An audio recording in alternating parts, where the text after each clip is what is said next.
Why does Luffy have the power of rubber?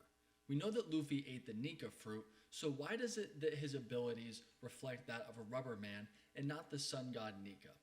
Well, I think the answer to this lies in the true abilities that the Nika fruit grants its user, and that is freedom to pursue your will. The first usage of Luffy's fruit that we see in the manga, Volume 1, Chapter 1, is him telling Shanks he's going to walk away and go after the bandits that disrespected Shanks.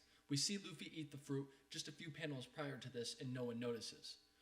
This is Luffy going and doing his will. His will was to go and take on the pirates and the bandits that disrespected Shanks. He did not like that Shanks was trying to hold him back, and so therefore he was not held back by him. A lot of people have kind of skipped past this, and I think this is such a good example of the Nika fruit in action in such an early point in the One Piece story. Recently, in the One Piece story, we've seen so many more developments specifically relating to Bonney. We know that Bonney has some failed version of a cloned Nika fruit, and that allows her to kind of replicate some of the abilities, and we've seen that with her do this distorted reality kind of effect on herself and on others. It's really interesting and extremely powerful, and very similar to what we see Luffy do, but in maybe a different way because their personalities and their wills are different.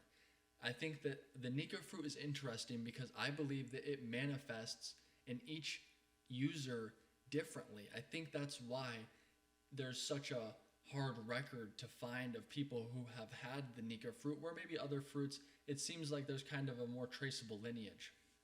Whereas the Nika fruit, or in Luffy's case, what he thought was the Gum Gum fruit, was actually, it just changes based on who eats it and what their will is.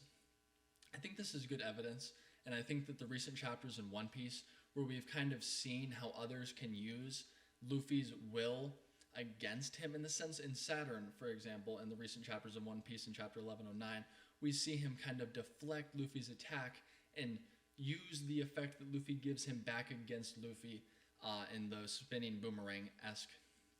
This shows that that will transfer that Saturn experienced while fighting Luffy, he has experience with, and has experience fighting with potentially Joy Boy in the past.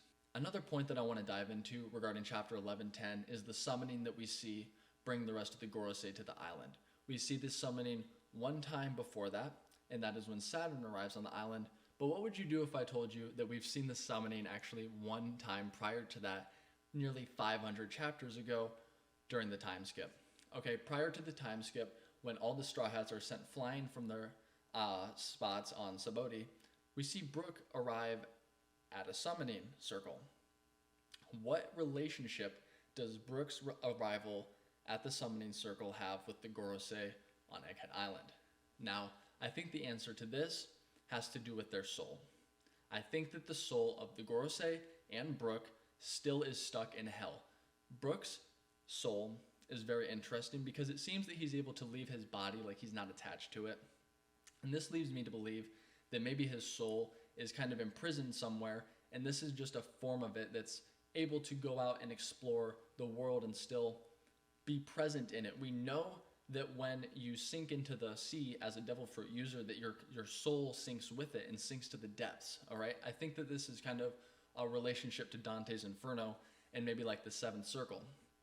Brook has this ability to use kind of ice against his opponents and kind of inflict ice damage and use these ice abilities whenever he gets into trouble to put out flames. And I think that this is a direct relationship based on to where his soul is at. His soul is stuck at the 7th layer of hell, frozen in ice, and I think the Gorosei also suffer from this same affliction, in particular, Nuzjuro, okay? In chapter 1110 of One Piece, we see Nuzjuro use this ice attack against the Pacifista and disabling them. And this is commented by one of the speech bubbles in one of the panels. I think a lot of people kind of skipped over this one. It didn't seem too important, but I think that it highlights a very interesting comparison that we've seen many times in One Piece regarding Brook. And it's even more interesting that Nuzjuro is a skeleton horse. So I think that there's definitely some relationship regarding being a skeleton and having your soul stuck in hell, and particularly at that 7th layer frozen in ice, which then gives you some ability to use ice against your opponents. So Let me know what you guys think of these theories down in the comments, and I'll see you in the next One Piece video.